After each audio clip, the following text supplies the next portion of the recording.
Hello everyone, I'm Iizuka, the producer of Code Vein 2. And I'm Yoshimura, the director of Code Vein 2. Today, we'd like to give you a deeper look into the information from the trailer we recently released. We hope you enjoy it. This is the iconic emblem we used in the previous game. But the design has been changed for this title. The mask is now the ogre-type mask from this new game. Next, regarding the blood-draining equipment. In the last game, Revenants used equipment called blood veils. These doubled as armor and were used to drain blood from the lost, who were Revenants that had lost their sanity. In this title, this equipment exists for the Revenant hunters, who were originally human, to artificially perform the act of blood draining. This allows them to activate Forme, used by Revenants, giving them the power to fight back. This equipment is a core part of this game's world building. The world of this game is one that has already collapsed and is facing its end. But even now, in this very moment, parts of the world are being erased by this explosion. It is truly on the brink of ruin. The protagonist is entrusted with the mission to stop the world from vanishing completely and will travel to the past to do so. A long time ago, when the world was once on the verge of collapse, a great war took place. This event is known as the Upheaval. During this time, the Revenants who sacrificed themselves to save the world from ruin came to be known as the heroes.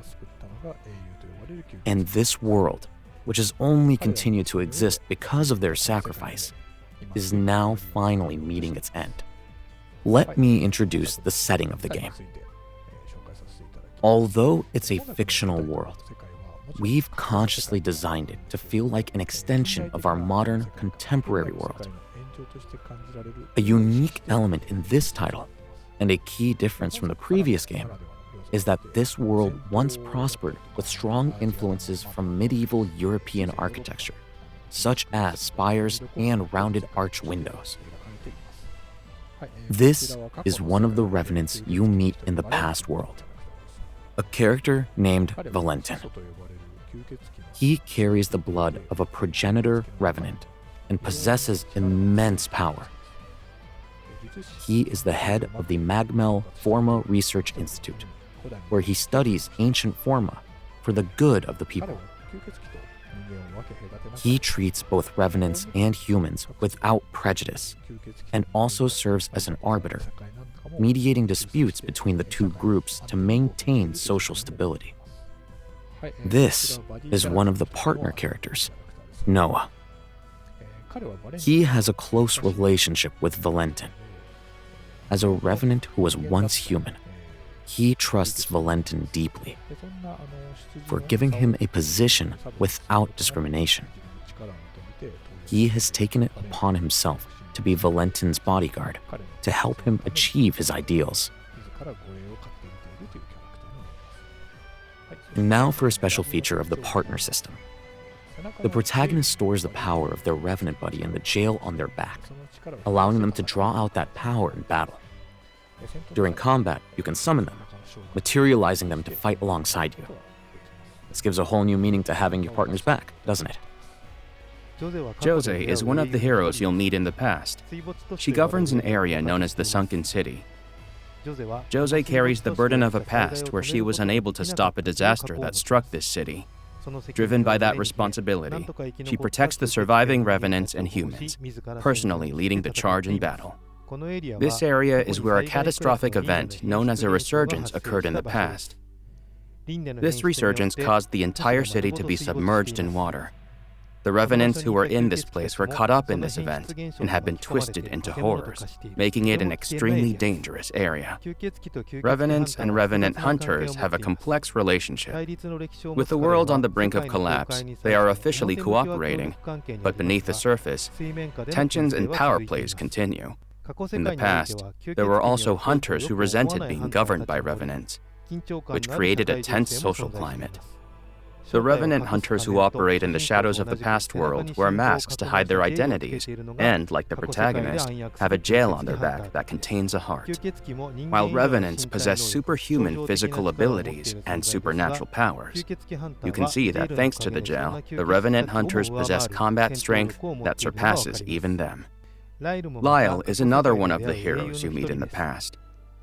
He is a master swordsman with exceptional talent, but he was originally a human known as a blood bag who existed solely to supply blood to Revenants.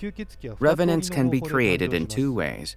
The first is to be born as the child of a Revenant.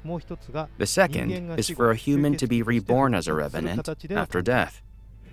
Lyle is the latter. The story of how he, a former blood bag, became a Revenant is also a key dramatic element of the game. What I want you to see here is the color of the blood coming from Lyle's wounds. The blood of a Revenant, especially one with great power, is said to shine with a golden color. As you can see, the blood of Lyle, a man powerful enough to be called a hero, is also gold. Holly is another one of the Revenants known as a hero whom you will meet in the past. She is dedicated to her research and the treatment of other Revenants, hoping to save those who have fallen ill. Although she is trying to fulfill her mission as a healer, in the present day she is known as the Reaper Witch. Unraveling the history of what happened to her and why she came to be called this is one of the central mysteries of the game. This is a young Revenant girl you meet in the present day, Licorice. You can see that her appearance is strikingly similar to Holly's. Her cryptic line, off to kill again, is quite significant. Does it mean the protagonist will directly kill someone? Or is it suggesting that altering history will lead to that result? Her connection to the story and her relationship with Holly are both things we want you to look forward to. Here is a scene where assailants attack the base, and Noah confronts them. From Noah's line, we can infer that this horror was once someone he had a relationship with. It's an unstable and dangerous world where even those you hold dear can be transformed into horrors. This is a shocking scene. In the established history of the present day, Noah confronted the attacking enemy, and they fought to a mutual end, and in doing so, the island was saved. Using your power, you can change the history where Noah died. However, in this game, careless interference with history is not recommended. The character Lavinia can sense alterations to history. She prioritizes saving the world and tries to avoid unnecessary interventions that risk making the situation even worse. In this footage, you can see the protagonist intervening in Noah's fight. What kind of impact will this have on the present world? What kind of conclusion will this lead to? We hope you'll see it for yourselves. You have the power to intervene in history, a power that could potentially save people who are suffering or find themselves in tragic situations. At the same time, you risk straying from your primary mission of saving the world. A powerful foe you once defeated might be revived, or an even greater threat could be born. Will you intervene based on your emotions, or will you prioritize your original mission? That decision is left entirely to the player. We hope you look forward to experiencing the drama of altering history in Code Vein 2.